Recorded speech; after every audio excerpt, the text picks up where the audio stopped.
kematian. Kita sekarang akhir tahun. Apakah setiap hari kita ingat bahawa Allah Subhanahu wa taala kapanpun atau ketika ada ajal kita, ketika ada waktu kematian kita, pasti Allah Subhanahu wa taala tidak akan terlambat. Allah Subhanahu wa taala tidak akan mengambil jiwa seseorang sebelum waktunya, dan Allah Subhanahu wa taala tidak akan meninggalkan orang setelah waktunya. Idza jaa ajaluhum la yastakhiruna sa'atan wa la yastaqdimun.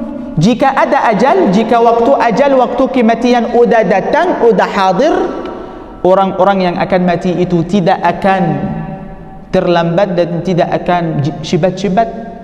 Waktunya yang tepat. Jadi kematian itu harus kita beriman dengan Allah Subhanahu wa ta'ala. Barang siapa yang iman dengan Allah Subhanahu wa ta'ala, beriman dengan Rasulnya, beriman dengan kitabnya, beriman dengan hari kiamatnya, pasti harus dia beriman bahwa kematian itu adalah musibah. Tapi musibah yang menjadikan kita beriman, musibah yang menjadikan kita harus beriman dengan takdir Allah Subhanahu wa ta'ala. Sebelum kita tidur, apakah ada orang tahu dia akan bangun? Tidak. Setelah kita bangun, apakah ada orang tahu dia akan tidur lagi nanti malam? Tidak. Jadi kematian itu sesuatu yang tidak ada orang tahunya.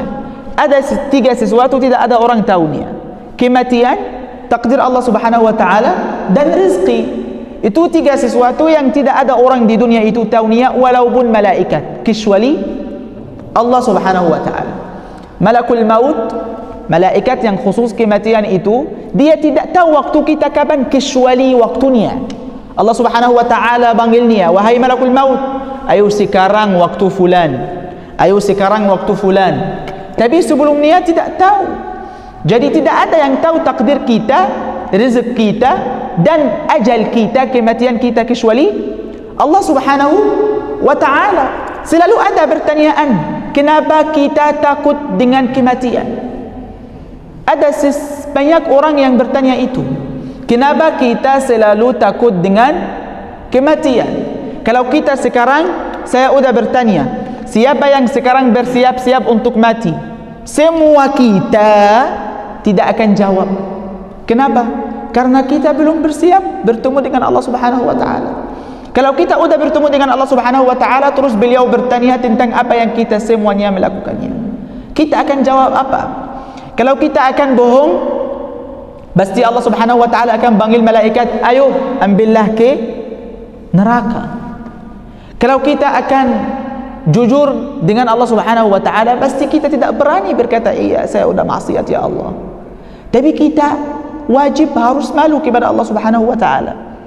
Apakah semua kita sudah bersiap-siap kapanpun kita akan mati? Tidak. Semua orang takut dengan kematian. Semua orang di dunia itu, mereka belum bersiap kalau malaikatul maut akan datang. Jadi dunia itu, seperti kita sudah menjelaskan kemarin, itu adalah jalan untuk kita bisa tujuan ke surga. Bukan sesuatu yang akan abadi, bukan waktu yang kita akan menetap selamanya. Pasti ada waktunya yang kamu akan berpisahan dengan dunia. Dunia itu bertanya kematian. Dunia bertanya kematian.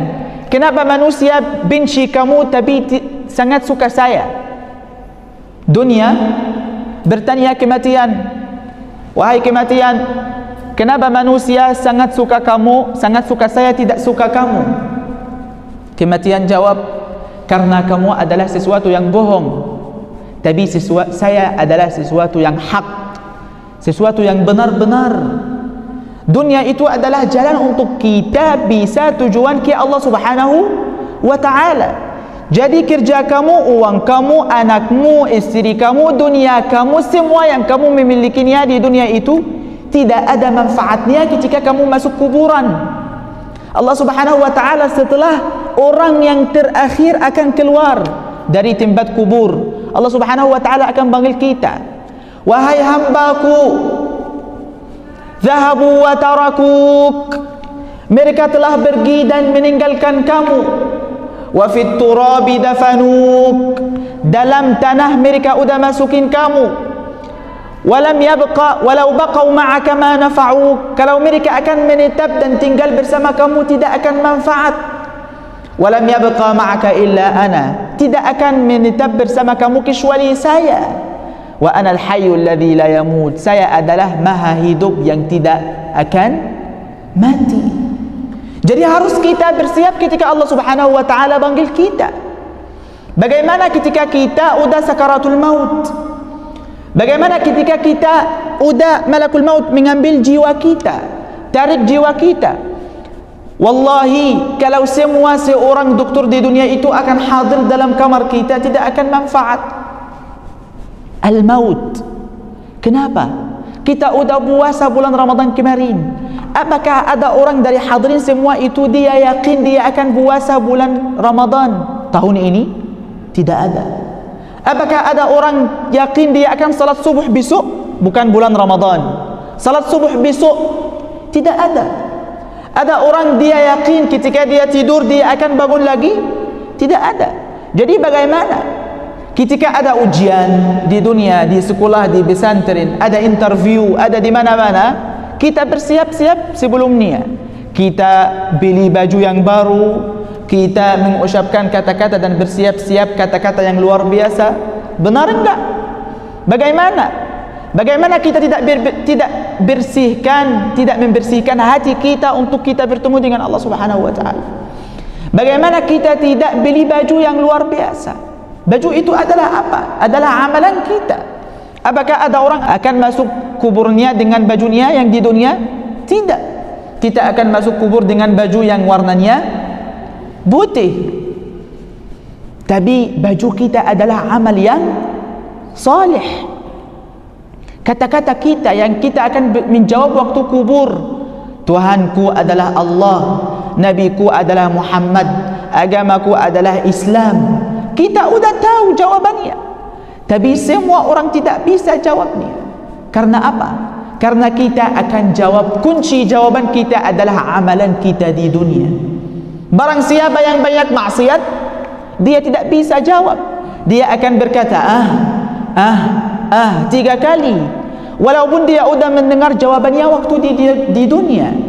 Tapi apapun yang dia melakukannya waktu di dunia maksiat, pasti akan menjadikan dia tidak bisa jawab.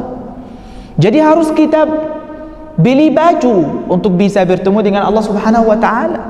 Baju itu adalah amal yang salih. Harus kita juga bersiap-siap mengucapkan, bersiap-siap kata-kata yang kita akan ditanya dalam kubur. Harus kita bersiap ketika kita di depan Allah Subhanahu wa taala, beliau akan bertanya, kita akan jawab apa? Semua itu mulai dari kematian. Idza mata ar-rajulu qamat qiyamatuhu. Jika ada seseorang udah mati, qiyamahnya udah mulai. Jadi ketika kita masuk kubur, malaikat akan bersiap. Kalau kita orang surga, mereka akan bersiap tempat surga dalam kubur. Kalau kita dari keluarga neraka, dia akan bersiap tempat neraka. Jadi hari kiamat itu bukan waktu nanti. Hari kiamat itu mulai setelah jiwa kita udah keluar dari badan kita. Apakah kita udah taubat? Belum. Apakah kita udah amalan saleh? Belum. Apakah kita udah mengamalkan dengan ayat Al-Quran? Belum. Apakah kita udah menjaga salat? Belum. Apakah kita udah berbakti orang tuanya? Belum. Semuanya itu nilainya waktu sakaratul maut.